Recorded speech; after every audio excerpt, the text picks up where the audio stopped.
अस्सलाम वालेकुम नाज़रीन, आपको बेज़ोन यूट्यूब चैनल पर खुश आमदीद।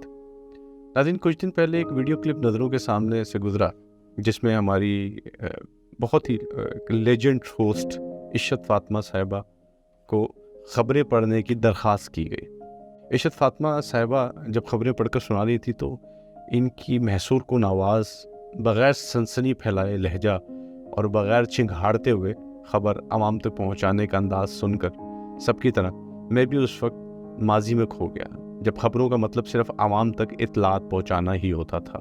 लोग सादा थे और सहाफ़त एक मिशन की मानंद था।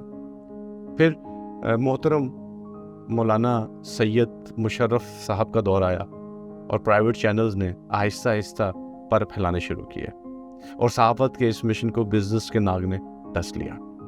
एक के बाद एक चैनल्स खुलते गए, ख़बरें सबसे पहले देने की दौड़ में सब शामिल हो गए।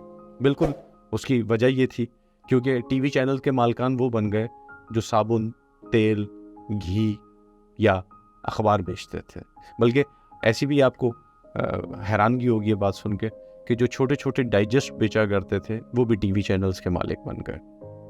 नाज़रीन, ख़बर सच्ची है या झूठी, अगर एक चैनल ने ब्रेक कर दी है तो बाकी चैनल्स के न्यूज़ रूम ने अपने रिपोर्टर्स का जीना हराम करना शुरू कर दिया। हमारे एक दोस्त हैं इस्लामाबाद के, इस्लामाबाद से ताल्लुक़ रखते हैं, तो सहाफ़ी हैं, तो बताते हैं किसी धमाके की रिपोर्टिंग के लिए वो गए तो वहाँ जहाँ भाग लोगों की तादाद 15 देखी, तो उन्होंने इतनी ही रिपोर्ट कर दिया आगे। तो उनके न्यूज़ रूम से उन्हें कॉल आई और उन्होंने कहा भाई दूसरे टीवी चैनल्स ने 30 से 32 बंदे मार दिए और तुम अभी तक 15 पर ही टिके हुए हो। तो वो जो सहाफ़ी दोस्त है हमारे, तो उन्होंने आगे से जवाब दिया कि सर कुछ लोग ज़ख्मी पड़े हुए हैं मेरे सामने, आप कहें तो उनका गला दबाकर मार दूँ।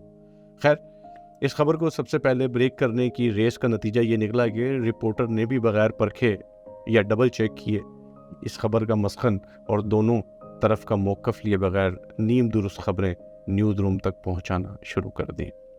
कई खबरें गलत निकलती लेकिन इस पर ना कोई माफ़ीनामा होता है, ना किसी को नदामत होती है। बस एक दौड़ शुरू हो चुकी है और वो ये कि ये खबर सबसे पहले हमने दी।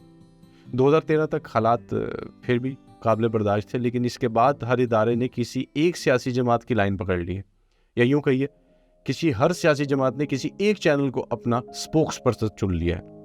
एक खबर को किसी एक चैनल पर एक तरह से दिखाया जाने लगा तो इस खबर को किसी दूसरे चैनल पर बिल्कुल मुतज़ाद दिखाया जाता है और फिर यूँ हमारी बाशऊर आवाम भी जान गई कि कौन सा चैनल किस पार्टी का है। हर कोई अपनी मर्ज़ी की खबरें देखने के लिए अपनी पार्टी वाला चैनल लगा लेते हैं। जैसे अगर आप नून लीग के हैं तो आप जियो लगाएंगे और अगर आप ARY देख रहे हैं तो आप ये समझ लीजिए कि आप PTI को चाहने वाले हैं। लेकिन ARY का भी लगता है सॉफ्टवेयर अपग्रेड हुआ है जिसकी वजह से अब PTI वाले परेशान हैं कि वो कौन सा चैनल देखें। जैसे हम में से अक्सर हमें अपने मर्ज़ी का इस्लाम मानते हैं और इदारों की कोशिश भी ये होती है कि वो अपनी साइड की बात करें, लेकिन इनकी कमी वो बड़े एंकर्स पूरी कर देते हैं जिनके बड़े बड़े सियासतदानों से ताल्लुकात और दोस्तियाँ थी।